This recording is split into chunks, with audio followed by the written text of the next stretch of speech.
नमस्कार दोस्तों। आज बहुत दिनों बाद मैं बांग्लादेश से लाइव हुआ हूँ और इंडिया में रहते हुए ये शायद यूट्यूब प्लान करना था, लेकिन अभी बांग्लादेश में मैं आया हूँ क्योंकि यहाँ पर कुछ बीएमडीसी के rules regulation for Indian student कुछ चेंजेस की जरूरत है, जिसके कारण उनको कुछ डॉक्यूमेंट्स देने पड़ेंगे, जिसके भी आपको वीडियोस मेरे चैनल पर मिल रहे होंगे। And we are making sure कि इंडियन स्टूडेंट जो यहाँ पर आ रहे हैं इजिली विदाउट एनी प्रॉब्लम वापस जा करके without any licence to practise हो या वर्क वीजा का इश्यूज हो, सब कुछ सॉल्व हो जाए। बट इसी के साथ साथ जो बच्चे अभी 2022 में नीट का एग्जाम दे रहे हैं और जो फ्यूचर में भी नीट एस्पिरेंट है और जो डॉक्टर बनने का सपना देख रहे हैं, उन सबके लिए मैं आज एक यूट्यूब लाइव लेकर के आया हूँ। और आज हमारे साथ जो गेस्ट जुड़े हैं वो आपके रोल मॉडल हैं। मैं बोल लूंगा नहीं कि बन सकते हैं, वो आपके रोल मॉडल है, क्योंकि एक गवर्नमेंट मेडिकल कॉलेज में सीट हासिल करना या इंडिया के मेडिकल कॉलेज में पढ़ाई कर पाना, ये एक सबका सपना है। आप जितने भी बच्चे मेरे चैनल में ऑलमोस्ट अभी 15,000 सब्सक्राइबर होने वाले हो, बहुत सारे व्यूअर्स आते हो, आप लोग सोचते हो कि भाई सर इंडिया में अगर मेडिकल में चांस हो जाए तो इससे बेटर कुछ है ही नहीं।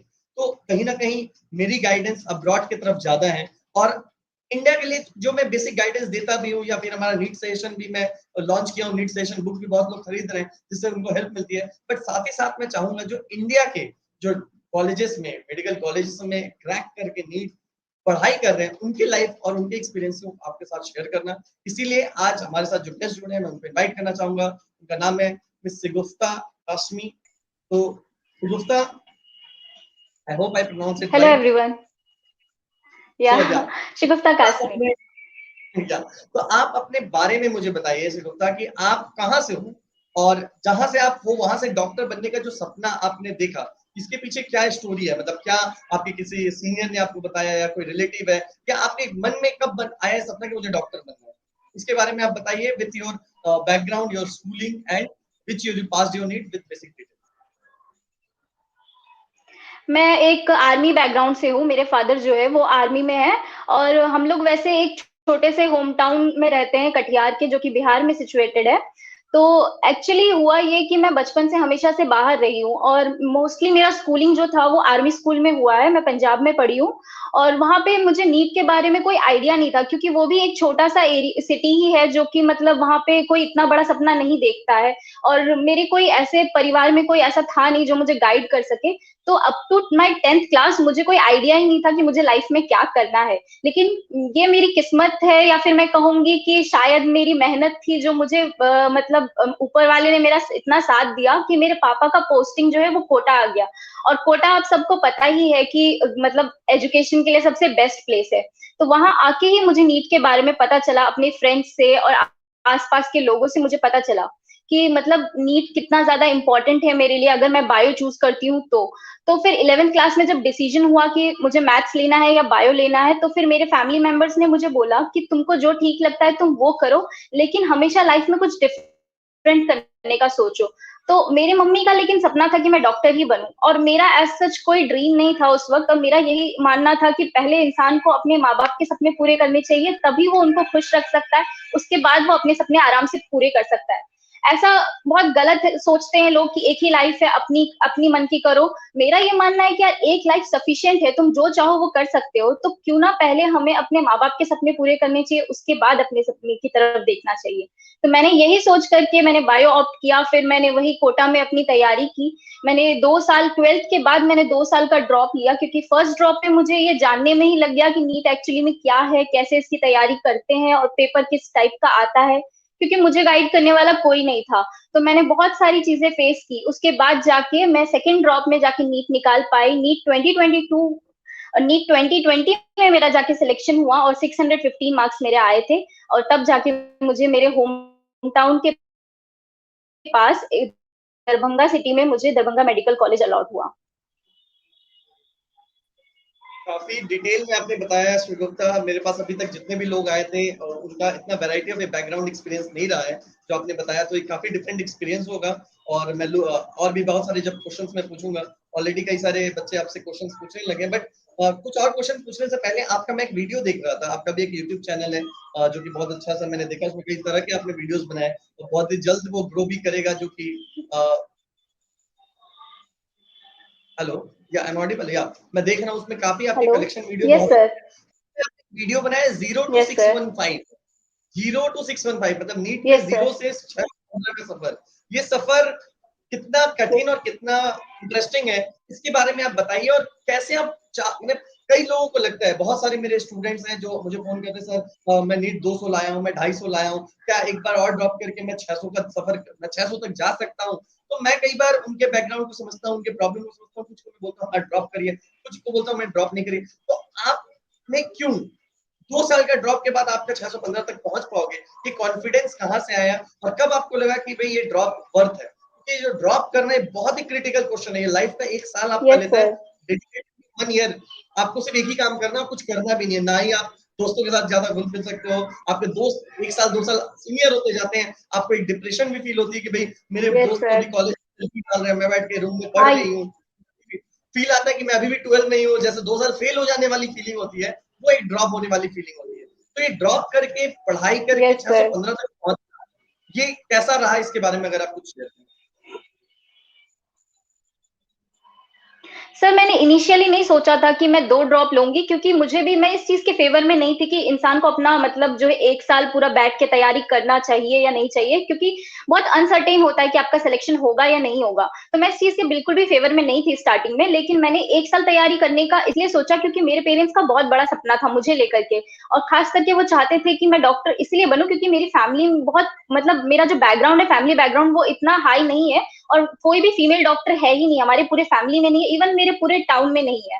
तो मुझे लगा कि ये बहुत बड़ा सपना है उनका जो मैं कर सकती हूँ, तो मुझे एटलीस्ट 1 साल तो देना ही चाहिए। तो 1 साल मैंने ईमानदारी से तैयारी की, लेकिन जब रिजल्ट आया तो मुझे ये चीज़ एहसास हुआ कि यार मैंने अपना 100% तो दिया ही नहीं है। क्योंकि एक बच्चे को, भले लोगों को नहीं पता होता कि आपने कितनी तैयारी की, लेकिन आपको अपने मन में पता होता है कि आपने अपना 100% दिया है या नहीं दिया है। अपने आप से आप झूठ नहीं बोल सकते हो। तो मुझे पता था कि मैं इससे ज़्यादा अचीव कर सकती हूँ, और मैंने अपना 100% नहीं दिया है। और एक्चुअली फर्स्ट ड्रॉप के टाइम पे मेरा पैर भी फ्रैक्चर हो गया था, तो फिर बहुत सारी मतलब अप्स डाउन्स तो आते ही है प्रिपरेशन के टाइम पे। तो उस वजह से भी मैं थोड़ा पीछे रह गई थी। तो मुझे लगा कि मुझे 1 साल, अगर मैंने 1 साल और तैयारी नहीं की, तो शायद मुझे ज़िंदगी भर जब भी मैं किसी को देखूँगी व्हाइट कोट और स्टेथोस्कोप के साथ, तो मुझे ये चीज़ फ़ील होगा कि मैंने वो चीज़ मिस आउट कर दी है। और मैं, जो मेरा सेकंड ड्रॉप था उसमें मैंने ये सोच ही लिया कि मुझे इस बार कैसे भी करके करना ही है। और बल्कि जब मैंने ड्रॉप लिया तो मैंने इस एटीट्यूड के साथ स्टार्ट किया कि मुझसे होगा और मैं करके रहूंगी। तो अगर आप सोच लो कि आपको ये चीज करनी है, तो जिंदगी में कोई भी चीज ऐसी नहीं है जो आप ना कर सको। तो यही होता है, सेल्फ कॉन्फिडेंस लाने के लिए आपको खुद को बूस्ट अप करना पड़ेगा। आप दूसरों को देख के इंस्पायर होने से अच्छा ना खुद से मोटिवेट हो। आप सोचो कि आपको यार अपनी लाइफ खुद अच्छी बनानी है, कोई और आकर के आपको हेल्प नहीं करने वाला, और कल को आपकी जो लाइफ होगी वो आप पे डिपेंड करती है जो आप आज कर रहे हो। तो मेरा यही मानना है कि यार अपनी लाइफ को अच्छा बनाने के लिए आप जितना ज्यादा अपना इनपुट दे सकते हो उतना आपको देना चाहिए। तो इसी पॉजिटिव एटीट्यूड के साथ मैंने सेकेंड ड्रॉप लेने का फैसला किया था। और जो मेरा वीडियो जो आप बोल रहे हैं वो 0 to 615, एक्चुअली उसके पीछे का, उस वीडियो में मैंने बताया है कि मेरा सच में एक बार, जो जैसे अभी फुल सिलेबस टेस्ट हो रहे हैं बच्चों के, तो उसमें मेरा सच में एक बार 0 स्कोर आया था। एक्चुअली हुआ क्या था कि मैं मेंटली इतना ज्यादा वीक हो गई थी, क्योंकि टेस्ट पेपर में ना अप डाउन बहुत होता है मार्क्स का। मान लो आपके किसी पेपर में 600 प्लस आ गए, तो अब बहुत ज्यादा इस लेवल पे आपका कॉन्फिडेंस चला जाता है। उसके बाद मान लो अगले पेपर में आपके 400 आ गए, 500 आ गए, तो फिर आप सडनली, फिर आपका लेवल नीचे आ जाता है। तो वो चीज जो है बच्चों को बहुत ज्यादा डीमोटिवेट कर देती है, खास करके लास्ट टाइम पे, कि अब तो यार सिर्फ 10 दिन रह गए, 15 दिन रह गए एग्जाम के, अब हम क्या करेंगे, अभी हमारी तैयारी नहीं हुई है तो फिर कैसे होगा। तो ये सब थॉट्स मेरे भी मन में आते थे, तो मैं बहुत ज्यादा डीमोटिवेट हो गई थी अपने मार्क्स देख करके। तो फिर इतना ज्यादा मेरे मेंटल हेल्थ पे इतना ज्यादा उसका असर पड़ा कि लिटरली मैं पेपर दे रही थी, मेरा माइंड एकदम ब्लैंक हो गया था, मैं एक भी क्वेश्चन अटेम्प्ट नहीं कर पाई। इनफैक्ट मुझे अपने घर वालों से ये झूठ बोलना पड़ा कि नेटवर्क इश्यूज था इसीलिए मैं टेस्ट नहीं दे पाई। पर उस टेस्ट में मेरा सच में 0 स्कोर था, मुझसे एक भी क्वेश्चन सॉल्व नहीं हो रहा था। उसके बाद मैंने खुद को इस तरह से मोटिवेट किया कि अगर मैं ऐसे ही रह गई तो फिर से मेरा ये साल भी वेस्ट हो जाएगा। तो मैं ये चीज अफोर्ड नहीं कर सकती थी, मुझे पता था कि मुझे इस साल कुछ ना कुछ तो करना ही है, और कैसे ना कैसे एक गवर्नमेंट सीट तो लेनी ही है। मैंने कभी कोई ड्रीम कॉलेज नहीं सेट किया कि मुझे यही कॉलेज चाहिए, क्योंकि अगर आप अपना ना एक गोल सेट कर लेते हो कि मुझे इतना मार्क्स चाहिए या ये कॉलेज चाहिए, तो फिर आप उसी हिसाब से पढ़ते हो। और मैंने अपना गोल सिर्फ एक गवर्नमेंट सीट रखा था। तो मैं उस हिसाब से ही पढ़ती थी कि मुझे कोई भी सीट मिले मैं उसमें खुश रहूंगी, ताकि रिजल्ट के बाद मुझे दुख ना हो कि काश मुझे ये कॉलेज मिल जाता, वो कॉलेज मिल जाता। तो बस मेरा इतना ही एम था, और बहुत छोटे एम के साथ ही मैंने अपना प्रिपरेशन किया पूरा साल भर। और लास्ट टाइम पे स्पेशली जो है आप लोग को टारगेट सेट करना चाहिए कि कैसे आप डे बाय डे अप्रोच करें, क्योंकि अब तो लास्ट टाइम आ गया है, 50 डेज रह गए हैं लगभग। तो अगर नीट अगर 17 जुलाई को होता है तो फिर मतलब आप लोग को अभी एटलीस्ट सोच लेना चाहिए कि पर डे आपको क्या चैप्टर्स करने हैं और किस तरह से अप्रोच करें कि टाइम से आपका सिलेबस कंप्लीट हो जाए, रिवीजन हो जाए। क्योंकि पढ़ता सबको ही है, आजकल इतना ज्यादा कंपटीशन हो गया कि हर बच्चा पढ़ रहा है, क्योंकि ऑनलाइन इतने सारे प्लेटफॉर्म है, इतने सारे टीचर्स है, सब अच्छा पढ़ाते हैं। तो पढ़ने के लिए तो यार आजकल सब रेडी है, लेकिन स्मार्ट वे में जो पढ़ेगा उसी का सिलेक्शन हो पाएगा। आपने बहुत इंपॉर्टेंट चीज बताया कि सिर्फ हार्ड वर्क में स्मार्ट स्ट्रेटेजी बहुत इंपॉर्टेंट है। और आज दर्शकों यस के लिए सर। मैं चाहूंगा कि आप अपनी उस स्ट्रेटेजी को पब्लिकली शेयर करिए। ऑलरेडी आप अपने यूट्यूब चैनल में कई तरह की स्ट्रेटेजी बता रहे हैं, तो मैं अपने व्यूवर्स के लिए आपसे रिक्वेस्ट करूंगा, आप एक बताएं श्री गुप्ता, अभी 50 दिन है, इसमें नीट के लिए बहुत बच्चे बहुत तरह से पढ़ रहे हैं। तो सबसे बड़ा प्रॉब्लम होता है कि जो बच्चा डॉक्टर बनना चाहता है, बायोलॉजी तो जैसे तैसे करके पढ़ लिख करके वो अच्छे से संभाल कर लेता है, लेता है। बट मेजर प्रॉब्लम होती यस है सर। थोड़ा सा केमिस्ट्री, और मेजर उससे हो जाता है फिजिक्स, क्योंकि कहीं ना कहीं वो फिजिक्स में वो मैथ्स और न्यूमेरिकल्स का जो डर है वो सोने नहीं देता है। तो आप क्या सजेस्ट करते हो यस कि सर। बायोलॉजी का रिवीजन के साथ साथ फिजिक्स का लर्निंग, इसको कैसे मैनेज किया जाए, किस तरीके से टाइम डिस्ट्रीब्यूशन करें वो फिजिक्स केमिस्ट्री बायोलॉजी की तरफ? इसके बाद सजेशंस को लेकर के बात करेंगे, बट ये जो टाइम डिस्ट्रीब्यूशन या time management for handling the 3 subject, ये कैसे आपने किया और आप क्या सजेस्ट करोगे अगर आपके किसी फ्रेंड को भी अगर ऐसे फोबिया, फिजिक्स फोबिया होती है, तो इस तरह के फोबिया से बचने के लिए किस तरीके से वो मैनेज कर सकते हैं अपने टाइम को और किस तरीके से फोकस कर सकते हैं, और या कोई चैप्टर्स आपको लगता है या इस पर्टिकुलर सेक्शन को अच्छे से पढ़ सकते हैं, तो अगर आप डिटेल में बताना चाहें तो प्लीज। सर देखिए, जैसे कि बायोलॉजी जो है मोस्ट ऑफ द स्टूडेंट्स को इजी लगती है। उसका रीजन ये भी है कि बायोलॉजी में एक पर्टिकुलर फिक्स है कि आपको एनसीईआरटी पढ़ना है, और आजकल तो जो पेपर आ रहा है उसमें सिर्फ एनसीईआरटी से ही क्वेश्चंस आते हैं।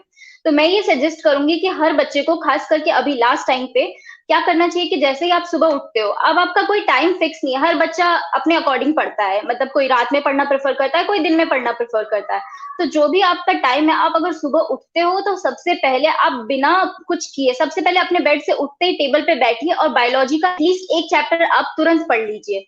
उससे क्या होगा कि आप सो के उठे हो, आपका माइंड एकदम फ्रेश रहता है और आप उस वक्त पे ज्यादा से ज्यादा गेन कर पाओगे। और बायोलॉजी में क्या है कि आपको लाइन टू लाइन एनसीईआरटी याद होना चाहिए, तो वो टाइम आपके लिए बेस्ट है बायोलॉजी पढ़ने के लिए। उसके बाद जब आपका माइंड बूस्टअप हो जाएगा और दिन भर काम करने के लिए रेडी हो जाएगा, तो आप अपना ब्रेकफास्ट करो और उसके बाद कंप्लीटली अच्छे से फ्रेश होकर के फिर आपको फिजिक्स स्टार्ट करनी चाहिए। फिजिक्स को अप्रोच करने का सिंपल तरीका है, पर बच्चे फिर भी नहीं समझते हैं, वो इधर उधर घूमते रहते हैं, और सिलेक्शन उन्हीं बच्चों का होता है जो एक पर्टिकुलर बुक पे फिक्स्ड रहते हैं। और वो पर्टिकुलर बुक जो है इस वक्त पे एटलीस्ट सिर्फ और सिर्फ प्रीवियस ईयर क्वेश्चन होने चाहिए। आपको कुछ नहीं करना है, आपके पास एनसीईआरटी है, एनसीईआरटी के एग्जाम्पल सॉल्व करो, प्रीवियस के क्वेश्चन सॉल्व करो, अगर हो जाते हैं तो उसी को दोबारा से सॉल्व करो। ये नहीं कि आप ये वाली कोचिंग की बुक लगा रहे हो, वो वाली कोचिंग की बुक लगा रहे हो, 10 तरह का बुक अगर सॉल्व करोगे तो माइंड में एक भी क्वेश्चन नहीं जाएगा। अगर आप एक ही क्वेश्चन को बार बार सॉल्व करते हो तो फिर आपको देखो, अगर वही क्वेश्चन या फिर उस टाइप का क्वेश्चन नीट के एग्जाम में आ जाता है, तो एटलीस्ट आप 100% श्योर हो कि अब आपका ये वाला क्वेश्चन तो गलत नहीं होगा। तो फिजिक्स में अप्रोच करने का यही तरीका है कि कम क्वेश्चंस करो, उसी को बार बार करो, और खास करके प्रीवियस ईयर करो, क्योंकि अब तो फिजिक्स के क्वेश्चन उतने ज्यादा हार्ड नहीं आते हैं कि आपको एक्स्ट्रा कुछ दिमाग लगाना पड़े। सारे क्वेश्चंस मेनली फॉर्मूला बेस्ड रहते हैं, जिसमें आपको बस वैल्यूज पुट करनी होती है और उसके बाद आपका आंसर आ जाता है। बच्चे फिजिक्स के नाम से ही पैनिक हो जाते हैं कि बाप रे इतना हार्ड है, कैसे होगा, और हम तो बायो वाले हैं, हमसे तो बिल्कुल नहीं हो पाएगा, ऐसा एक मेंटालिटी बना हुआ है। लेकिन फिजिक्स में मैं जहां तक बताऊंगी, मुझे भी टेस्ट सीरीज में 100 के बिलो ही आते थे, लेकिन मेरा जो नीट का एग्जाम का जो मार्क्स है फिजिक्स में, वो मेरा 142 है। और आप लोग बिलीव नहीं करोगे कि जब मैंने फर्स्ट टाइम 2018 में दिया था, तो मेरे फिजिक्स के स्कोर सिर्फ और सिर्फ 28 थे। तो 28 से लेके 142 मैंने इंक्रीज इसीलिए किया कि ये नहीं कि मैंने बहुत सारी बुक्स लगा ली, मैंने सारी कोचिंग्स की बुक लगा, मैंने मेनली फोकस किया एनसीईआरटी के एग्जांपल्स पे और प्रीवियस ईयर के क्वेश्चंस पे। तो वही चीजें रिपीट होती है। तो आपको स्मार्टली पढ़ना है, इधर उधर ज्यादा भटकने की जरूरत नहीं है कि ये भी पढ़ लेंगे वो भी पढ़ लेंगे, क्योंकि टाइम बहुत कम है, तो स्पेसिफिक पढ़ो और अच्छे से पढ़ो। और केमिस्ट्री में भी मैं यही सजेस्ट करना चाहूंगी कि एनसीईआरटी पे फोकस करो, क्योंकि केमिस्ट्री भी अब एनसीईआरटी बेस्ड आने लग गई है, और प्रीवियस ईयर क्वेश्चंस बनाओ। बस यही आप लोग का मतलब जो है मेन चीज होना चाहिए, एटलीस्ट लास्ट टाइम पे इस चीज पे पूरा फोकस रखो। बहुत अच्छी स्ट्रेटेजी आपने बताई, खासकर सुबह उठ करके जो पहले पढ़ाई जो स्पेशली बायोलॉजी की कर लो, उससे काफी पता मतलब उठने के बाद लगता है कि ये काम हो भी गया, तब तक आप उठ रहे हो, क्योंकि जो बेड से उठ करके हाँ उठने से पहले अगर आप कुछ कर लेते हो तो आपको एक सेंस ऑफ अकम्प्लिश लगता है सोते सोते ही पढ़ाई होगी। तो ये बहुत ही ऐसे ऐसे रैंडम चीजें करनी पड़ती है जो सुनने में लगता है, ऑड लगता है या सोचने में लगता है ऐसा कौन करता है, बट आपको अपनी एक स्ट्रैटेजी ऐसी बनानी पड़ती है, शायद जो लगे अलग, बट कभी कभी हम लोग बचपन में गाने की तरह चैप्टर्स को पढ़ लिया करते थे, कोई नहीं बताएगा भी आप यस चैप्टर को सर। गाने के साथ मिला, बट हम लोग करते थे। बहुत सारे निमोनिक्स यूज करते थे ताकि भी हमें पैटर्न याद रहे, आपके एनिमल किंगडम के सारे एक तरह से समझने के लिए हाँ बहुत सारे निमोनिक्स आते हैं, और केमिस्ट्री के कुछ फॉर्मूले याद करने के लिए निमोनिक्स आते हैं, फिजिक्स के कुछ फॉर्मूला करने, ये सब कुछ चलता है। हमें अपने ब्रेन के साथ खेलना है, जिस तरीके से बताया गया था कि 3 इडियट्स मूवी बोलते थे भाई अपने दिल को समझाओ, ऑल इज वेल बोल करके, उसी तरीके से आप अपने दिमाग को भी समझाओ तरह तरह के पैटर्न यूज करके जो आपके लिए एप्लीकेबल हो। तो शिगुप्ता, अभी मैं आता हूँ पढ़ाई के साथ साथ आपके अपने लाइफ के बारे में। आप अभी पहली फर्स्ट ईयर अभी मेडिकल की पढ़ाई कर रहे हो, कैसा है इंडिया में मेडिकल की पढ़ाई कैसी होती है, मतलब ये फिजिक्स केमिस्ट्री बायोलॉजी से निकलने के बाद कैसा लाइफ होता है, क्या आपको करना होता है, आपका first day in medical college कैसा था, अगर आप उसके बारे में बताएं, एक्साइटमेंट के साथ साथ पढ़ाई में क्या हुआ, क्या चैप्टर्स, कौन से बुक्स निकले, टीचर्स कैसे हुए, कैसे सब चेंज हो गया, मतलब क्या वही चीज है, क्लास एक टीचर है और आप स्टूडेंट हो, कि क्या बदल जाता है? अभी प्रेजेंटली मेरा फर्स्ट ईयर कंप्लीट हो गया है, कुछ दिन पहले ही मेरा रिजल्ट आया था जिसमें मैंने 62% अचीव किया है। और देखो एमबीबीएस की पढ़ाई जो है स्कूल की पढ़ाई से एकदम डिफरेंट हो जाती है, तो बच्चे को थोड़ा मतलब इस शिफ्ट में आके मतलब एडजस्ट करने में थोड़ा टाइम लगता है, बट सब कुछ हो जाता है। जितना टफ आपका नीट का एग्जाम है उससे कई ज्यादा टफ आगे का पढ़ाई है, लेकिन वो सब मैनेज हो जाता है, क्योंकि अब आपके अंदर एक एग्जाम क्लियर करने के बाद एक कॉन्फिडेंस आ जाता है और आपको फील होता है कि हाँ आप कर सकते हो, तो सब चीज मैनेज आती है, तो आगे के लिए आप लोग को टेंशन नहीं लेना है। रही बात फर्स्ट डे की, तो वो बहुत ज्यादा हर बच्चा इतना ज्यादा एक्साइटेड होता है, मैंने देखा है 120 स्टूडेंट्स थे मेरे बैच में, तो सब के सब इतना ज्यादा एक्साइटेड होते हैं, मतलब आप देखोगे तो सब कोई मतलब इतना कि जाते ही क्लास में सबसे पहला काम अगर बच्चा करता है तो वो ये होता है कि अपने फ्रेंड्स के साथ सबके साथ फोटो क्लिक कराना, क्योंकि यार आप पूरा इतना साल भर तैयारी करते हो एक स्टेथोस्कोप और उस व्हाइट कोट के लिए, और एक फोटो तो बनता ही है, तो सब लोग बहुत एक्साइटेड होते हैं, बहुत वो एक अलग ही फीलिंग होती है। आप एक बार अचीव करोगे ना उसके बाद आपको लगेगा कि यार ये तो मेरा बेस्ट डे था, इस दिन के लिए मैं इतनी मेहनत कर रहा था, तो फिर आपको वो वर्थफुल लगेगा, वो आपको लगेगा कि हाँ मैंने सही किया और मैं एकदम सही जगह पे आया हूँ। तो आपको कभी भी लाइफ में जो है मतलब अगर कोई भी आगे सिचुएशन ऐसी आएगी जहां पे आपको मेहनत करना पड़े, तो आप उस चीज से डरोगे नहीं अगर आप ये वाला बैरियर क्रॉस कर जाते हो तो एक अलग ही कॉन्फिडेंस उसके बाद डेवलप होता है। फर्स्ट डे बहुत ज्यादा एक्साइटिंग था, खास करके मेरे कॉलेज में तो हम लोग को एनाटॉमी लैब लेके गए थे, बहुत तरह तरह की चीजें दिखाई। हालांकि फर्स्ट डे कुछ समझ में नहीं आता है क्योंकि कंप्लीटली नया होता है सब कुछ, मतलब नया सब्जेक्ट नया इन्वायरमेंट, लेकिन टीचर्स बहुत ज्यादा सपोर्टिव होते हैं, खास करके मेडिकल कॉलेजेस में सीनियर्स ज्यादा सपोर्टिव होते हैं एज कम्पेयर टू टीचर्स। और क्योंकि प्रोफेसर्स लोग बहुत बिजी होते हैं, उन लोग के पास इतना टाइम नहीं होता है कि वो पर्टिकुलरली एक एक बच्चे को गाइड करे, वो बस लेक्चर लेते हैं और थोड़ा बहुत आप लोग को गाइड कर देते हैं कि इस चैप्टर को इस तरीके से पढ़ना है। पढ़ना हमें खुद होता है, और आजकल तो ऑनलाइन इतने सारे सोर्सेज है। फर्स्ट ईयर का तो पूरा पढ़ाई मैंने ऑनलाइन ही किया है, और क्लासेस थोड़ी बहुत, क्योंकि मेरे टाइम पे थोड़ा लॉकडाउन लग गया था 3-4 महीने का, तो घर पे बैठ के ऑनलाइन क्लासेस और फिर यूट्यूब से पढ़ना और कुछ कुछ सब्सक्रिप्शन ले करके, तो इसी तरह से मैंने अपना फर्स्ट ईयर का पढ़ाई किया। और सीनियर्स हमेशा साथ रहते हैं, वो आपको गाइड करने के लिए पूरी तरह से रेडी रहते हैं, आप किसी भी टाइम उनको कॉल कर सकते हो, वो इतने ज्यादा हेल्पफुल होते हैं कि आपको पढ़ा भी देते हैं। अगर आपको कोई चैप्टर समझ में नहीं आता है, कोई टॉपिक समझ में नहीं आता, तो सीनियर्स जो है बहुत ज्यादा हेल्प करते हैं। तो ये सिर्फ मेरे कॉलेज की बात नहीं है, ये ऑल ओवर जितने भी मेडिकल कॉलेजेस है सब में यही सीन है। एक सीनियर जूनियर का बॉन्ड जो है मेडिकल कॉलेज में बहुत ही अच्छा होता है, और वो आप लोग का बहुत ज्यादा ख्याल रखते हैं, कोई कमी नहीं आने देते, पढ़ाई में स्पेशली बहुत ज्यादा हेल्प करते हैं, चाहे एग्जाम हो, एग्जाम से एक दिन पहले, जैसे अभी मैं आप लोगों को गाइड करती हूँ अपने चैनल पे, तो वो उससे भी अच्छे तरीके से हम लोग को गाइड किया जाता है, तो कॉलेज में कोई दिक्कत नहीं आती है, खास करके स्टडीज को लेके सब कुछ मैनेज हो जाता है। और फर्स्ट ईयर में 3 सब्जेक्ट हम लोग के होते हैं मेनली, जो यूनिवर्सिटी एग्जाम में आता है, एक एनाटॉमी, एक हो गया फिजियोलॉजी, एक हो गया आपका बायोकेमिस्ट्री। तो इसमें जो मेन सब्जेक्ट है, जो बच्चे जिससे डरते हैं, वो एनाटॉमी है, क्योंकि फर्स्ट टाइम जब आप जाते हो और रियल डेड बॉडी आप लोग देखते हो तो बहुत सारे बच्चों को डर लगता है, बट बहुत एक्साइटिंग होता है। आप ट्रस्ट कीजिए, मैं सोचती थी कि मैं कैसे ये सब करूंगी, लेकिन जब मैं फर्स्ट टाइम डाइसेक्शन हॉल गई तो वो एक अलग मेमोरी है। और फर्स्ट ईयर का जो लाइफ है ना, वो आपके पूरे एमबीबीएस लाइफ में बेस्ट साल होगा, क्योंकि उसमें आप लोग ने जो चीजें एक्सपीरियंस की वो आपको जिंदगी भर याद रहेगी।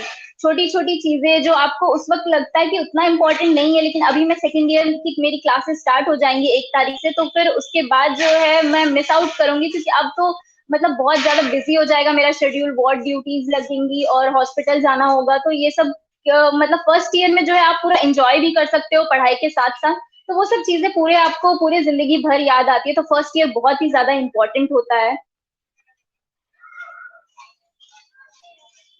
आपकी आंखों से जो मतलब वो होता है ना, एक जो चार्म दिख रहा है, वो सपना को अचीव करने का, वो ड्रीम को अचीव करने का, उसके बाद जो एक्साइटमेंट होती है, और वो डे वन शायद वो पिक्चर परफेक्ट मोमेंट होती है कि अपने जिंदगी के जो यस तीन सर। चार साल के बाद आप जो पढ़ाई करके वहां पर वो पहला दिन पहुंचते हो, तो कितना इंपॉर्टेंट। और सब्जेक्ट्स वगैरह आपने बताया, ये जो सीनियर जूनियर रिलेशन जो शायद स्कूल में वैसा कुछ मैटर नहीं करता, बट कॉलेज में पहुंचते, स्पेशली मेडिकल कॉलेज यस में सर। सीनियर जूनियर रिलेशन शायद टीचर्स और जो स्टूडेंट रिलेशन से भी ऊपर चला जाता है।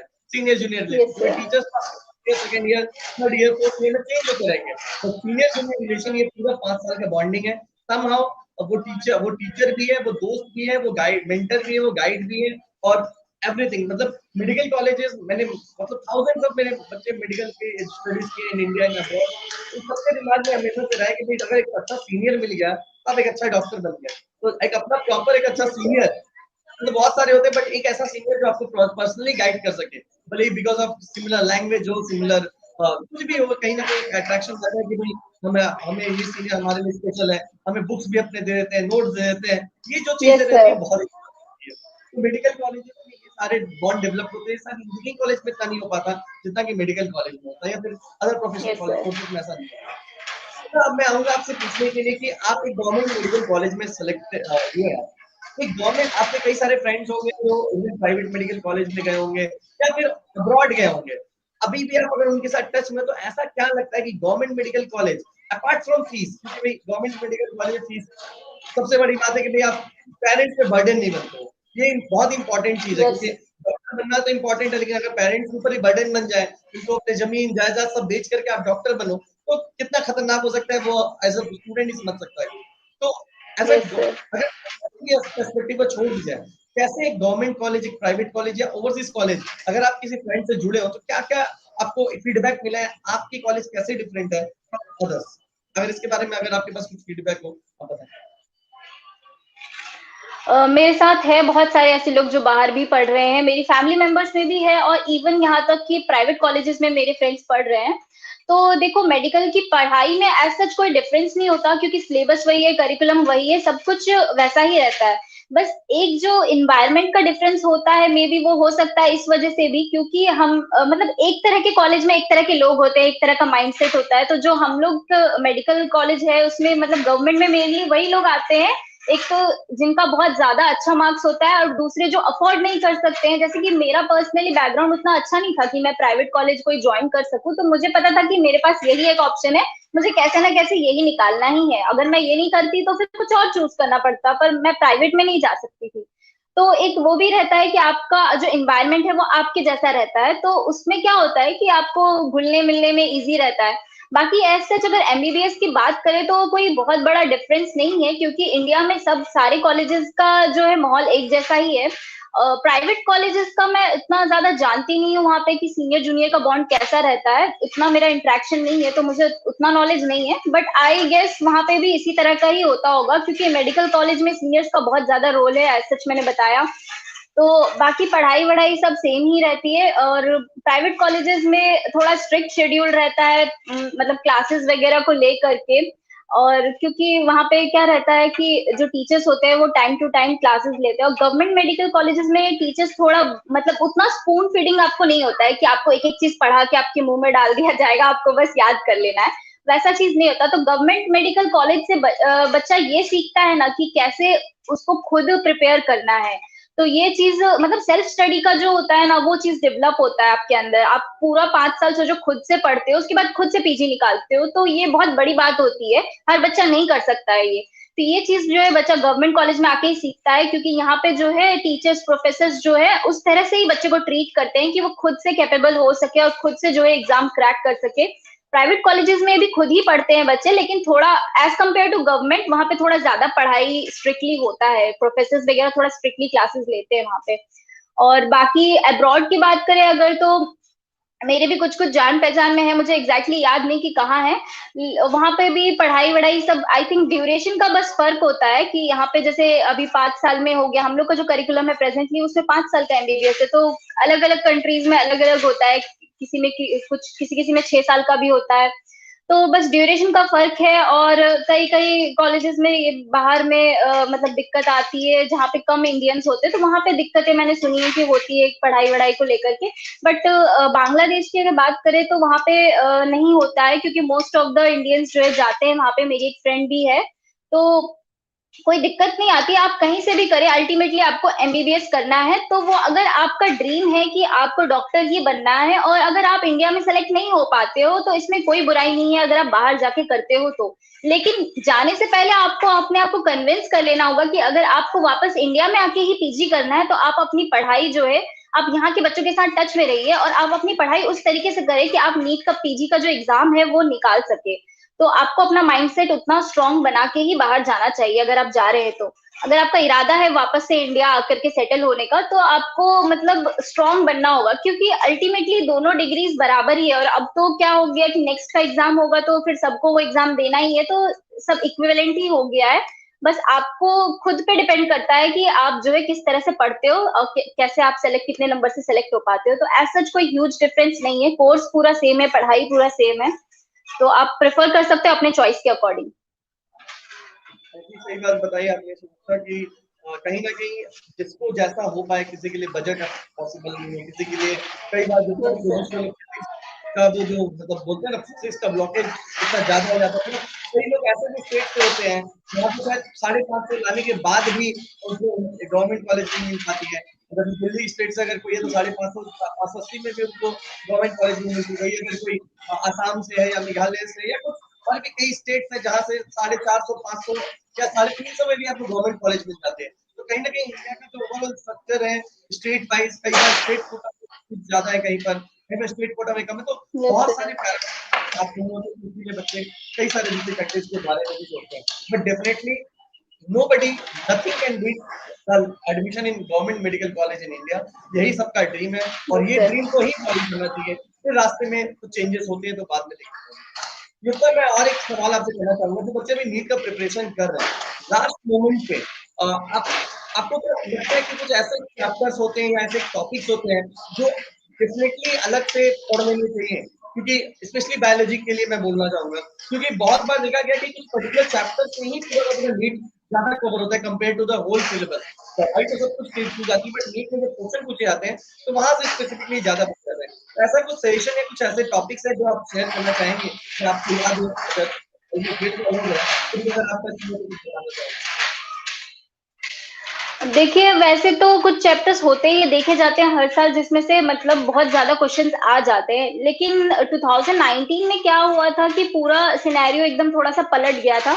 जो अनएक्सपेक्टेड चैप्टर्स थे उसमें से भी क्वेश्चंस आ गए थे। तो ये कभी भी हो सकता है, तो आप ऐसे मान के नहीं चल सकते कि जिस चैप्टर में से क्वेश्चन नहीं आया तो उसको छोड़ दे। बहुत सारे बच्चे मुझे पर्सनली मैसेज करके पूछते हैं कि दी मैं ये वाला चैप्टर छोड़ दूं, ये मुझसे नहीं हो पा रहा है। तो मैं यहाँ पे बोल्डली ये बात बोलना चाहूंगी कि अब जितना ज्यादा कंपटीशन लेवल हो गया है, ना तो आप कोई चैप्टर छोड़ सकते हो, ना ही नीट के एग्जाम में आप कोई क्वेश्चन छोड़ के आ सकते हो। अगर आपको बिल्कुल ही नहीं आता है तब जाके आप छोड़ो वो क्वेश्चन। तो वही बात है कि आपको अपने प्रिपरेशन अभी ऐसे करना है कि अगर किसी चैप्टर से किसी 2-4 साल पहले भी एक क्वेश्चन आया तो उसको भी आपको कवर करके जाना है। क्योंकि अगर एक क्वेश्चन आ जाता है और आपके 4 नंबर अगर कट गए, तो फिर आप सोचो कि आप वैसे ही बहुत सारे थाउजेंड्स ऑफ बच्चों से पीछे हो जाओगे, क्योंकि एक एक मार्क्स पे कितना ज्यादा अब रैंक हो गया है, आप लोग देख सकते हो। पिछले बार कितने सारे बच्चों के 720 आए थे। तो कंपटीशन बढ़ गया है, आप कोई भी चैप्टर छोड़ नहीं सकते हो। हाँ, आप लोग को अपना पढ़ाई इस तरीके से करना चाहिए। आप क्या कीजिए, एक बुक लीजिए, अपना जो प्रीवियस ईयर वाला बुक आता है, बहुत सारे कंपनी की आती है, मैं एमटीजी की यूज करती थी, तो उस बुक में चैप्टर वाइज दिए हुए हैं क्वेश्चन। तो सिंपली आपको देखना है कि किस चैप्टर में ज्यादा क्वेश्चन आए हुए हैं पिछले 10 साल में, तो आपको वहां से स्टार्ट करना है पढ़ना। तो ऐसा ही आपको बायो के लिए, फिजिक्स के लिए, केमिस्ट्री, तीनों के लिए आपको यही मतलब तरीका अपनाना है। तो आप अब आपके पास 50 डेज है, आप लोग इसी तरीके से पढ़ना स्टार्ट कर दीजिए। पर डे एक एक चैप्टर कर लीजिए, बायो के तो आराम से आप लोग पर डे 2 चैप्टर कर ही सकते हैं। तो आपको इस तरीके से करना है कि जैसे मान लो कोई चैप्टर है जिसमें से 100 क्वेश्चन आए और कोई एक चैप्टर है जिसमें से 90 क्वेश्चन आए पिछले 10 साल में, तो आप पहले 100 वाला कीजिए। तो इस तरीके से आप लोग अप्रोच करेंगे तो फिर आपको कॉन्फिडेंस डेवलप होगा कि आपने मेजोरिटी ऑफ द सिलेबस जो है वो कंप्लीट कर लिया है। तो यही है बेसिकली। और बाकी ये सजेशन मैं देना चाहूंगी कि आप अगर किसी कोचिंग इंस्टीट्यूट में पढ़ रहे हो या फिर कोई ऑनलाइन क्लासेस आप लोगों ने ज्वाइन कर रखी है, तो वो लोग साइड बाय साइड डीपीपी और मतलब टेस्ट पेपर वगैरह देते रहते हैं। तो टेस्ट पेपर देना गलत बात नहीं है, आप किसी भी कोचिंग का ज्वाइन कीजिए, कोई सा भी सीरीज मॉक टेस्ट का ज्वाइन कीजिए, वो आप कोई सा भी ज्वाइन कीजिए, उसमें कोई बुराई नहीं है।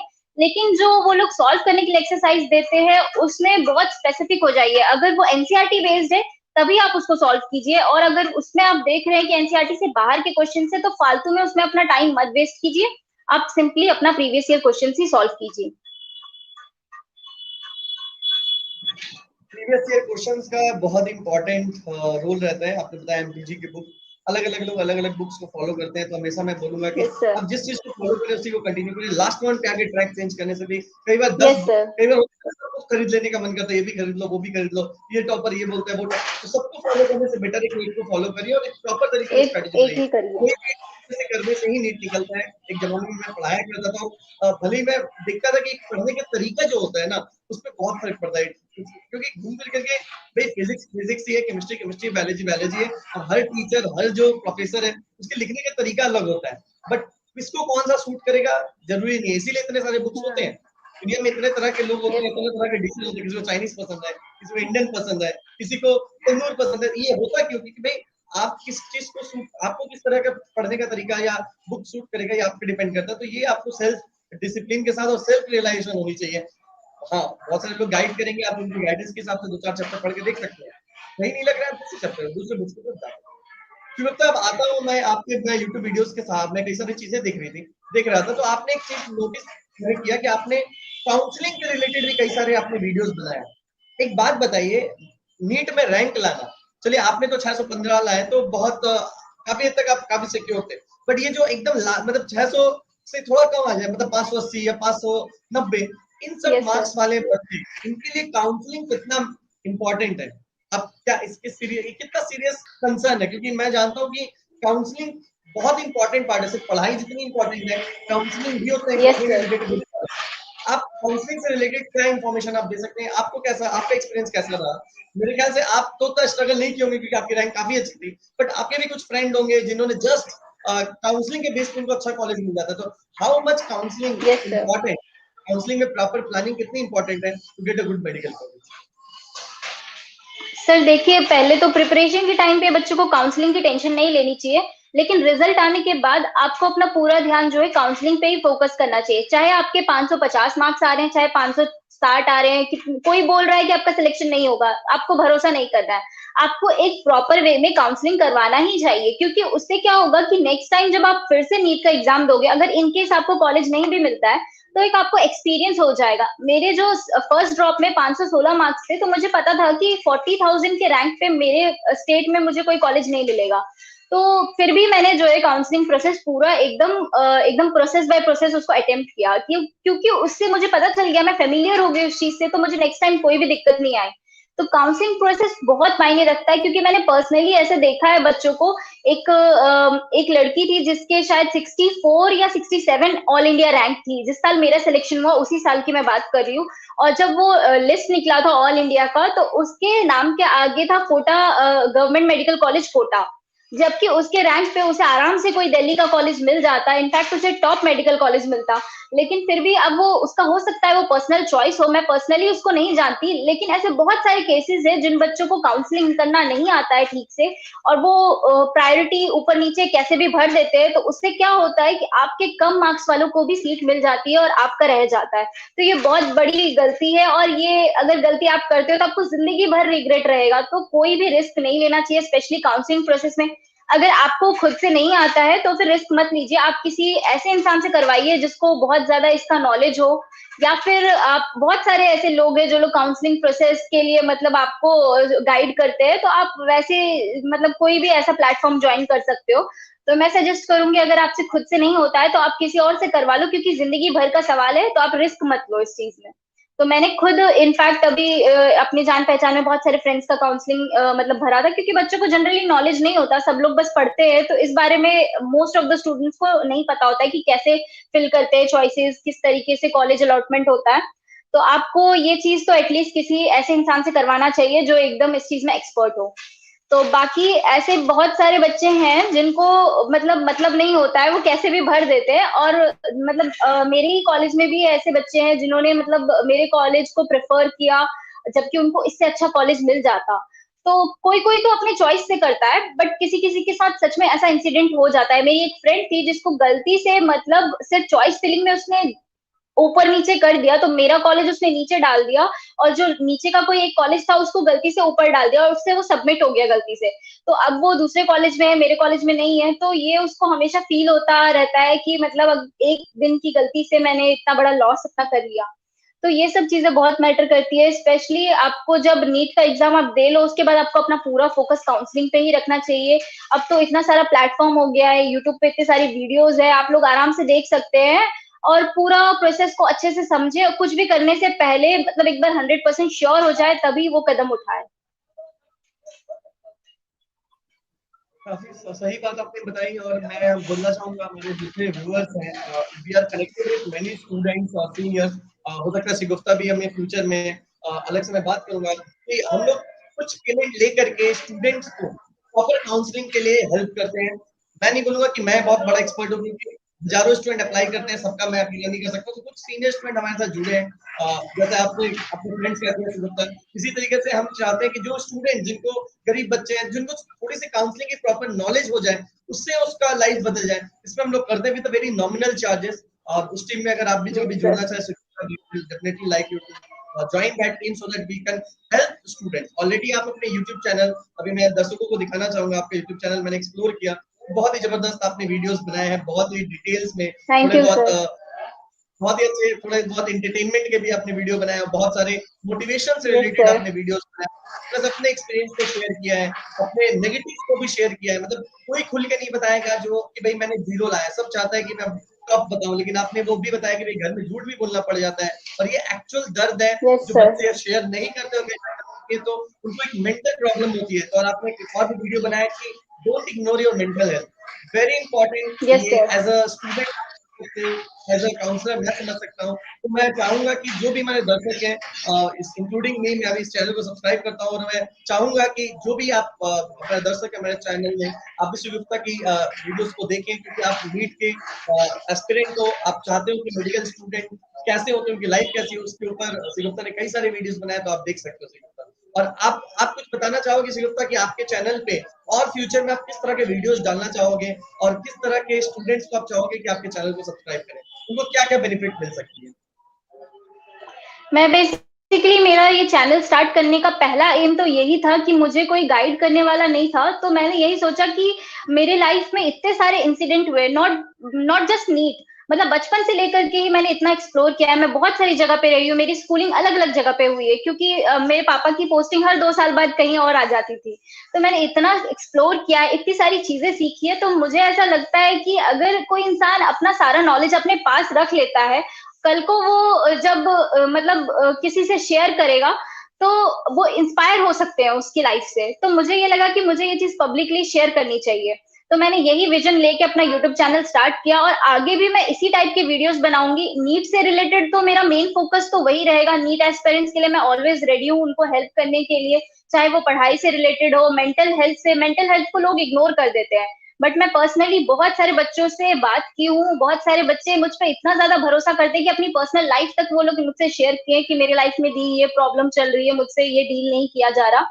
तो मुझे लगता है कि मेंटल हेल्थ जो है बहुत ज्यादा इंपॉर्टेंट है। तो मैं हर एक टॉपिक पे इसीलिए फोकस करती हूँ, क्योंकि सिर्फ पढ़ाई ही नहीं है जो आपके स्कोर को डिटरमाइन करती है। पढ़ाई के साथ साथ बहुत सारे डे टू डे लाइफ में बहुत सारी चीजें होती है जिसकी वजह से आपका स्कोर जो है डाउन हो सकता है। तो मैं हर एक चीज पे फोकस करते आई हूँ अपने चैनल पे, और आगे जो मेरा विजन है वो यही है कि मैं अपना पूरा एमबीबीएस का लाइफ इसमें शेयर करूंगी। उसके बाद मेरी लाइफ में जो भी चेंजेस आएंगे मैं वो सब कुछ शेयर करूंगी। मुझे अपनी लाइफ में जितना भी सीखने मिलेगा मैं सब कुछ अपना शेयर करूंगी इस चैनल पे, क्योंकि ये चैनल मेरे लिए सिर्फ एक यूट्यूब चैनल नहीं है। ये जो 1000 लोग मेरे साथ जुड़े हुए हैं वो मेरे लिए एक फैमिली की तरह है। प्लस मैंने इंस्टाग्राम पे भी बहुत सारे लोगों से बात की है, वहां भी मेरा 1000 से ज्यादा ऊपर फॉलोवर्स हैं। वो लोग भी मेरे से वहां पे बहुत अच्छे से इंटरेक्ट करते हैं। ये पूरा एक फैमिली की तरह है जहाँ मैं बहुत ओपनली सबसे बात करती हूँ, और स्टूडेंट्स भी अपनी तरफ से मुझे पूरा ही सपोर्ट करते हैं। वो लोग अपनी पूरी प्रॉब्लम्स मुझसे शेयर करते हैं और मैं उनका जितना बेस्ट पॉसिबल सॉल्यूशन होता है वो देती हूँ। और एंटरटेनमेंट की बात करें तो मुझे ये लगता है कि एक स्टूडेंट लाइफ में पढ़ाई जितना जरूरी है उतना ही बाकी चीज भी जरूरी है। आप कितना दिन भर 24 घंटा तो आप पढ़ नहीं सकते, पढ़ पढ़ के आपको एंटरटेनमेंट चाहिए, और इस एंटरटेनमेंट को बच्चा जो है टीवी, मोबाइल गेम्स और ये सब में ढूंढने लगता है। तो मैंने सोचा कि क्यों ना ऐसा कुछ अपने चैनल पे पढ़ाई के साथ साथ मैं रखूं कि अगर कोई नीट एस्पिरेंट है, वो पढ़ रहा है, वो बोर हो जाता है और उसको कुछ एंटरटेनमेंट वाला चीज देखना है, तो वो मेरे चैनल पे ही अपने लाइफ से रिलेटेड ही एंटरटेनमेंट वो देख सकता है। जैसे कि मैंने रिसेंटली एक वीडियो बनाया था टाइप्स ऑफ नीट एस्पिरेंट के ऊपर। तो अगर बच्चा वो सब चीजें देखेगा तो वो अपने ही ट्रैक पे रह करके मतलब जो है अपने आप अपना माइंड रिलैक्स कर सकता है। और कुछ मोटिवेशनल वीडियोस है जैसे एमबीबीएस लाइफ को लेकर के, पर्सनली मुझे प्रिपरेशन के टाइम पे क्या क्या प्रॉब्लम्स आई थी वो सब को लेकर के। तो ये सब मोटिवेशनल वीडियोस अगर बच्चे देखते हैं तो उनको और ज्यादा पढ़ने का मन करता है, और एक अंदर से मतलब एक अंदर से मोटिवेशन आता है कि हम क्यों इतना मेहनत कर रहे हैं और किस चीज के लिए इतना मेहनत कर रहे हैं। तो ये सब चीजें इसीलिए मैं अपने चैनल पर डालती हूँ कि अगर कोई बच्चा है जो डीमोटिवेट हो जाए, मतलब होता है यार कि आसपास किसी के बहुत ज्यादा मार्क्स आ रहे होते हैं, पेरेंट्स कंपेयर करने लगते हैं। मुझे भी करते थे, बहुत सारे बच्चों के मेरे से ज्यादा मार्क्स आते थे तो मेरे पेरेंट्स बोलते थे उसकी तरह पढ़ो, उसकी तरह बनो। तो ये चीज बच्चों को बहुत फील होता है प्रिपरेशन के टाइम पे। वैसे ही पेरेंट्स का सपोर्ट बहुत ज्यादा जरूरी होता है। तो इन सब के बाद उसकी बात सुनने वाला कोई नहीं है। तो हो सकता है मेरे इस छोटे से वीडियो के कारण वो लोग थोड़ा सा एंटरटेन हो जाए, थोड़ा सा मोटिवेट हो जाए और आगे फिर कंटिन्यू कर सके अपनी पढ़ाई को। तो बस मेरा इतना सा ही विजन है अपने चैनल को लेकर के। शिव, तो आपने काफी मतलब पढ़ाई के साथ साथ बच्चों के लिए इतना कुछ आप सोच रहे हो, काफी अच्छा लगता है मुझे। आज के जनरेशन में बच्चे, थैंक यू हमें सर। लगता था कि काफी सेंटर्ड हो जाता है, लेकिन आप लोगों से मिलता हूँ या इतने सारे बच्चों के साथ इंटरव्यू लेता हूँ तो मुझे लगता है कि अभी भी हम अपने नए मॉडर्न तरीके से बच्चे कुछ ना कुछ लोगों को देना चाहते हैं। और जहाँ तक यूट्यूब एक ऐसा प्लेटफॉर्म भी है जहाँ पर आप ग्लोबली अननोन लोगों से जुड़ते हो, कौन आपको कब कहाँ से फॉलो करता है। कभी जैसे मेरे फॉलोअर्स अभी कई इंडिया के बाहर से, पाकिस्तान से मुझे मैसेज आते हैं, ईरान से मुझे मैसेज आते हैं, अफ्रीका से आते हैं। मुझे अजीब सा लगता है कि कितनी जगह पर दुनिया में कितनी तरह की इंफॉर्मेशन की कमी है, या कितने जगह से लोग मुझे अपना प्यार दे रहे हैं और धीरे-धीरे ग्रो होते जाते हैं। और मैं विश करूँगा कि आपका भी चैनल बहुत ग्रो करे और बहुत तरह के आपके वीडियोज़ अभी थैंक यू मैंने सो मच देखे हैं, सर। और ज़रूर, ज़रूर, ज़रूर आप बहुत अच्छा कार्य करोगे और YouTube along with your thank education. You और सर। क्योंकि आप एक्सपीरियंस से शेयर कर रहे हो एज़ अ पर्सन, आप अपने आप को सबके सामने खोल के रख रहे हो, it is actually very helpful for the student, for the NEET aspirant, even for the upcoming doctor. और मोटिवेशन के साथ, एंटरटेनमेंट के यस साथ, सर। एजुकेशन के साथ ओवरऑल सजेशन जो आप सब कुछ देते हो, ये बहुत ही अच्छा लगता है मुझे। और आपने आज अपने इस यूट्यूब चैनल में शायद आपकी पहली लाइव है, तो लाइव भी आपने आकर के पूरी की पूरी यस सर। मेरे साथ डिस्कशन की और खुल के आपने सब कुछ रखा। बहुत-बहुत धन्यवाद आपका। कुछ और क्वेश्चंस बचे हैं, मैं आपसे थैंक यू पूछूँगा सर। जो मेरे में भी कोई सारे क्वेश्चन आ रहे हैं। कुछ लोग बोले आप शायद आरसीबी के फैन हो और आज आरसीबी का मैच है, तो आप आईपीएल पढ़ाई के साथ क्रिकेट कैसे देख पाते हो? बोलते हैं कि भाई मेडिकल डॉक्टर तो पढ़ाई के अलावा कुछ कर ही नहीं सकता। तो आप कैसे ये सब कुछ कर रहे हो? आप आईपीएल भी फॉलो कर रहे हो, उस पे भी वीडियो आपने बनाया है और शायद आज आप मैच भी देखो, और तो पढ़ाई के साथ ये सब मैनेज करना है, नया यूट्यूब चैनल चलाना कितना मुश्किल है और आप ऐसे कैसे कर पा रहे हो? Specially as a government medical college. हमारा तो एक परसेप्शन हो जाता है भाई गवर्नमेंट मेडिकल में चाहिए तो बच्चा और कुछ कर ही नहीं सकता, किताब और वो और कुछ नहीं। फिर आप ये सब कैसे कर रहे हो?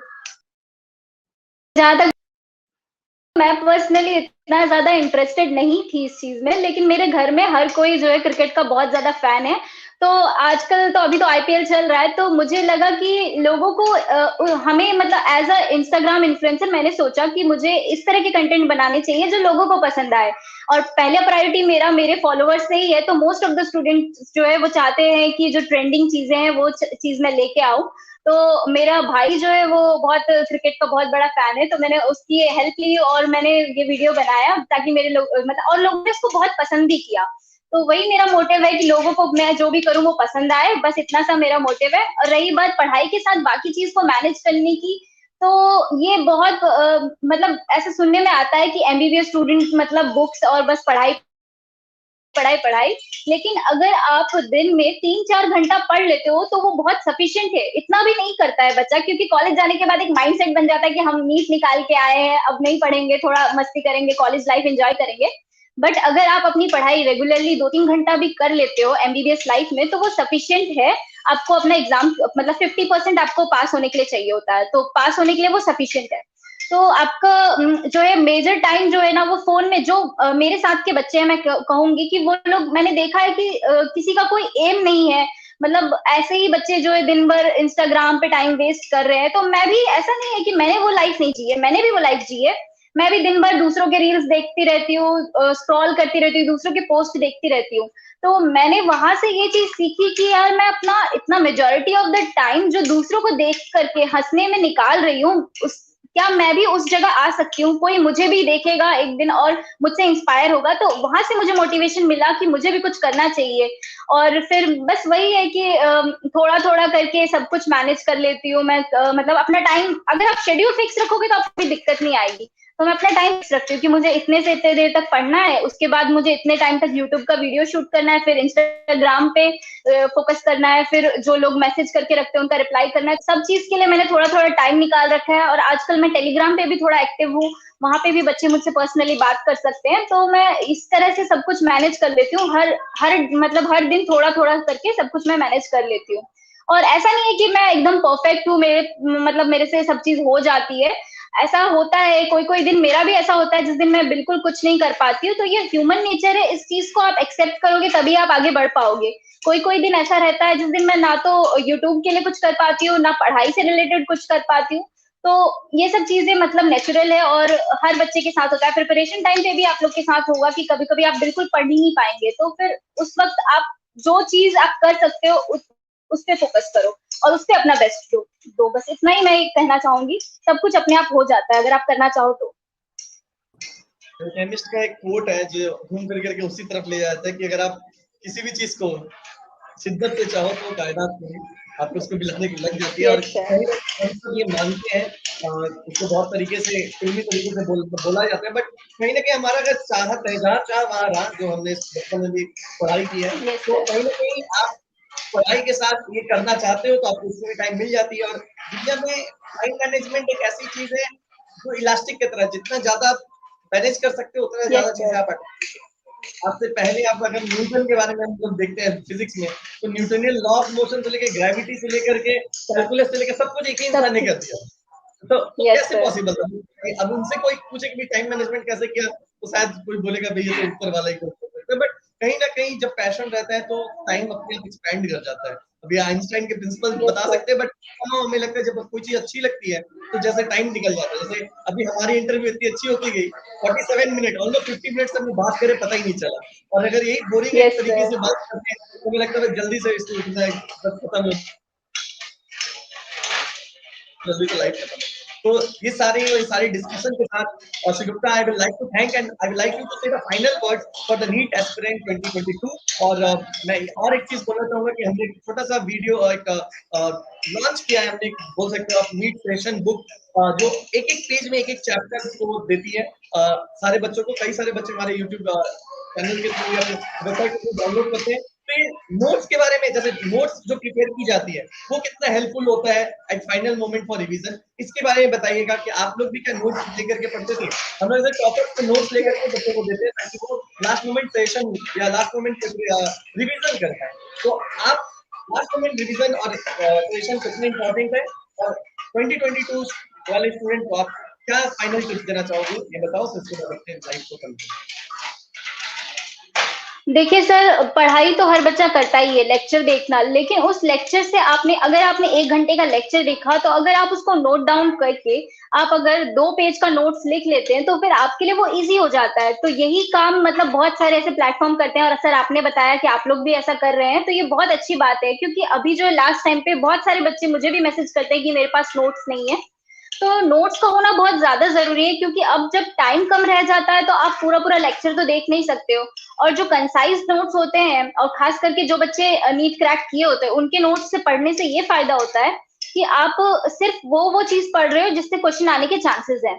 तो और आपका ना कोई एक चैप्टर है जो आपको बुक से पढ़ने में अगर 2 घंटा लग रहा है, तो नोट्स से आप उसे आधे घंटे में भी कर सकते हो। तो ये फ़ायदा होता है स्पेशली नोट्स का। और नोट्स से पढ़ने से ये भी रहता है कि हैंड रिटन नोट्स खास करके अगर आप पढ़ते हैं, तो उससे फ़ायदा ये रहता है कि ना आपके दिमाग में ज़्यादा जाता है, क्योंकि वो एक बुक वाला फीलिंग आपको नहीं आता। आपको लगता है कि हाँ, ये कंसाइज़्ड लिखा हुआ है और इतना सफिशिएंट है। तो नोट्स बहुत ज़्यादा ज़रूरी है। अगर किसी के पास नहीं है, तो फिर वो प्रेफ़र करते हैं कि खुद से बना लें। अगर नहीं, अभी तो खास करके मैं ये सजेस्ट करूँगी कि अभी ना बनाओ तो ही अच्छा है, क्योंकि अब उतना टाइम नहीं है। तो अगर आपको कहीं से अवेलेबल नोट्स मिल रहे हैं, अफोर्डेबल रेट पे मिल रहा है, या फिर बहुत मतलब अगर कोई चार्ज भी कर रहा है, तो आप अगर कैपेबल हो उस चीज़ को मतलब लेने के लिए, तो आपको लेना चाहिए, क्योंकि अब लास्ट टाइम पे आप खुद से तो नोट्स नहीं बना सकते। तो कोशिश करो कि जितना हो सके जल्दी-जल्दी अपना सिलेबस रिवाइज़ करो नोट से, और ज़्यादा से ज़्यादा क्वेश्चन प्रैक्टिस करो। तो नोट्स बहुत ज़्यादा इम्पोर्टेंट होते हैं, क्योंकि बुक से सब बच्चे नहीं पढ़ सकते, और बुक में काफ़ी सारा कंटेंट ऐसा रहता है जो मतलब किसी काम का नहीं है, मतलब वो नहीं आता। जैसे खास करके केमिस्ट्री की बुक्स में, और फिज़िक्स का तो एनसीईआरटी से पढ़ना बेवकूफ़ी है, क्योंकि उसमें ऐसा कुछ इतना सारा थ्योरी लिखा है, वो पूछा जाता नहीं है। आप फिज़िक्स में बस एनसीईआरटी को एग्ज़ाम्पल सॉल्व करने के लिए यूज़ करो। बाकी आपके नोट्स ही काम आते हैं लास्ट टाइम पे, उसी से आप पढ़ सकते हो। तो थैंक यू संयुक्ता, बहुत ही डिटेल में आपने बच्चों को गाइड किया है, और मैं आशा करूंगा कि आप जब अपना फर्स्ट ईयर का एग्जाम पास कर लो और सेकेंड ईयर में जाओ या थर्ड ईयर में जब आप फर्स्ट टाइम अपने पेशेंट के साथ इंटरेक्शन आपके शुरू हो, फिर से अपने जुड़े और एक यूट्यूब लाइव करें, और आपका वो पहला पेशेंट जो लाइफ का जैसे एक और माइलस्टोन होता है, जब पहला मेडिकल कॉलेज में एंट्री करना, लैब कोट पहनना और स्टेथोस्कोप पहनना, उस तरीके यस। माइलस्टोन हो जाती है। इसी तरीके से पहला पेशेंट के साथ इंटरेक्ट करना भी माइलस्टोन होगी, और उस माइलस्टोन को जब आप हासिल करोगे, अपने फिर बैठेंगे एक यूट्यूब लाइव सेशन में। तब तक के लिए all the best, and please please please take care of yourself. COVID के थैंक यू समय सर। आप क्लियर हो, और अभी फिर से कोविड का थोड़ा बहुत बढ़ रहा है, मंकी पॉक्स आ रहा है, ये सारी चीज आ रही है, तो एज अ डॉक्टर आप लोग बस एक स्टूडेंट नहीं है, थर्ड ईयर से तो आप लोग शायद फुल फ्लेजेड एक मेडिकल प्रैक्टिस में उतर जाते हो, और पेशेंट के साथ इंटरेक्शन से रिलेटेड कई सारी चीज ऑफिशियली नहीं होती है, अनऑफिशियली आपको तो हॉस्पिटल में वो सारे काम करने पड़ते हैं। मैं जानता हूँ मेरे स्टूडेंट को फोर्थ यस ईयर में सर। उनको इंटर्न वाला काम दिया जाता था अनऑफिशियली, बट ये सारी चीजें होती है। तो मैं चाहूंगा कि आप भी गवर्नमेंट कॉलेज में हो, थोड़ा ख्याल रखिएगा खुद का, और क्योंकि आप लोगों के भरोसे ही हम लोग सब थैंक आप यू लोगों को सर। हाफ गॉड मानते हैं। तो गॉड ऐसे ही नहीं मानते, क्योंकि आपने अपना टाइम दिया, मेहनत दिया, और आप सब बच्चे जो ये वीडियो को देख रहे हैं और जो शिरोक्ता को रोल मॉडल बना रहे हैं, गॉड तक पहुंचना या वहां तक पहुंचने का रास्ता आसान नहीं था। शिरोक्ता ने अपना पूरा जर्नी शेयर किया, उसके चैनल पे जाके आप उसकी जर्नी को और डिटेल में देख सकते हैं। तो उस रास्ते को अगर चलना है तो पढ़ाई शुरू कर दीजिए, हार्ड वर्क के साथ स्मार्ट वर्क शुरू कर दीजिए। तो थैंक यू शिरोक्ता, and take care of yourself. Thank you sir, invite करने के लिए सर थैंक यू। ये मेरे लिए बहुत बड़ा अचीवमेंट है कि आपने मुझे इतना कैपेबल समझा कि अपने प्लेटफॉर्म पे बुलाया और इतने सारे बच्चों के सामने मेरी स्टोरी शेयर की। ये बहुत बड़ा मेरे लिए मतलब एक तरह से मेरा अचीवमेंट ही है ये, क्योंकि मैंने आज से पहले कोई लाइव नहीं किया था, ये मेरा फर्स्ट टाइम था। मैं इतनी कॉन्फिडेंट नहीं थी कि मैं कर पाऊंगी या नहीं, बट आपने इस तरह से होस्ट किया कि मुझे जरा सा भी लगा नहीं कि मैं नर्वस हूँ या फिर कुछ। तो बहुत ही अच्छा मुझे लगा सबसे इंटरेक्ट करके। Thank you so much sir. Thank you sir, आप डिजर्व करते हो, और आप रोल मॉडल हो। आपने जो हार्ड वर्क किया है, हमेशा हमेशा वो सब बोलते हैं ना 720 वाला, 720 वाले को टारगेट करके लाइफ में आगे कोई नहीं बढ़ सकता, क्योंकि वो एक ऐसा प्रॉब्लम हो जाता है कि वो अचीव ही नहीं होता, बीच में लोग छोड़ देते हैं। लेकिन आपको अगर कोई रोल मॉडल यस बनाएगा सर। तो डेफिनेटली लाइफ में उस जगह तक पहुंच पाएगा। क्योंकि परफेक्शन के पीछे दौड़ने से कई बार हम रास्ते में बीच में छोड़ देते हैं। हम थोड़ा सा परफेक्शन के साथ थोड़ा सा एक्सेप्ट कर लें कि भाई ये जो फिजिबल है, जो प्रैक्टिकल है, उसको अगर गोल बनाएं तो वो ज्यादा इजीली फिजिबल है। तो मेरे ख्याल से आपको यस अगर कोई सर। रोल मॉडल बनाए और आपके बताए हुए चीजों को करे तो एक नॉर्मल बच्चा भी आपको फॉलो कर सकता है, सिर्फ टॉपर्स नहीं। तो thank you so much for that. तो ये थी हमारी पूरी जर्नी शिगुफ्ता के साथ, पूरी इंटरेक्शन। और अगर आपको ये अच्छा लगा है ये हमारा पूरा वीडियो, और अगर आपको अच्छा लग रहा है हमारा ये पूरा लाइव सेशन, और आप चाहते हैं कि इस तरह के और भी वीडियोस बने, तो इस चैनल को सब्सक्राइब करिए, कमेंट करिए, और शिगुफ्ता के भी चैनल को जाकर के सब्सक्राइब करिए। आपको वहां पर कई तरह के डिटेल्ड इंफॉर्मेशन मिलेंगे related to NEET preparation, related to medical college, government medical college, वहाँ के डे टू डे एक्टिविटीज। तो ये सारी चीजें आपको मिलेंगी। और साथ ही साथ जैसा कि बताया शिगुफ्ता ने, लास्ट मिनट नोट्स बहुत इंपॉर्टेंट होते हैं। तो अगर आपको नोट्स चाहिए, नोट्स से रिलेटेड कुछ इंफॉर्मेशन चाहिए, नीचे दिया हुआ है लिंक। हमारा एक 199 रुपीज में फिजिक्स, केमिस्ट्री, बायोलॉजी का 1 पेज चैप्टर करके पूरा का पूरा बुक है। उस बुक को आप डाउनलोड कर सकते हैं सिर्फ और सिर्फ 199 रुपीज में। लास्ट मिनट में अगर आप इस नोट्स को पढ़ते हैं तो मेरे ख्याल से आपको थोड़ा सा रिवीजन में थोड़ा सा एडवांटेज मिल सकता है। लाखों रुपए आप खर्च करते हैं तो 199 रुपीज मेरे ख्याल से एक नॉमिनल अमाउंट है। जस्ट मैं इसलिए ले रहा हूँ ताकि जो बच्चा चाहता है कि उसको मिले, या वो पढ़ना चाहते हैं, उन्हीं को ये डॉक्यूमेंट्स पहुंचे, या उनको ये नोट्स शेयर करूँ, ताकि सभी रैंडमली फ्री में बहुत सारी चीजें दी जाती है तो उसका गलत इस्तेमाल होता है, तो वो गलत इस्तेमाल ना हो। इसीलिए मैं ये 199 के चार्जेस के साथ आप लोगों को बहुत ही सस्ते में नोट्स दी जाती है। बहुत थाउजेंड्स ऑफ पेजेस का ये पूरा ई बुक है। आप कभी भी कहीं भी बैठ करके मोबाइल में अपना रिवीजन कर सकते हो। उस बुक को अगर आप डाउनलोड करना चाहते हैं तो नीचे दिया हुआ लिंक, उस पर जाकर के आप पे करके डाउनलोड कर सकते हो। और इस तरह के वीडियोस अगर आपको अच्छे लग रहे हैं, चैनल को सब्सक्राइब करिए और बेल आइकन को जरूर प्रेस करिएगा। और जो बच्चे अभी बांग्लादेश में पढ़ने के या उसके अपडेट्स के बारे में जानना चाहते हैं, उनके लिए भी हमारे बहुत सारे अपडेट्स आने वाले हैं, तो जरूर इस चैनल को फॉलो कर लीजिए। तो thank you so much and take care of yourself.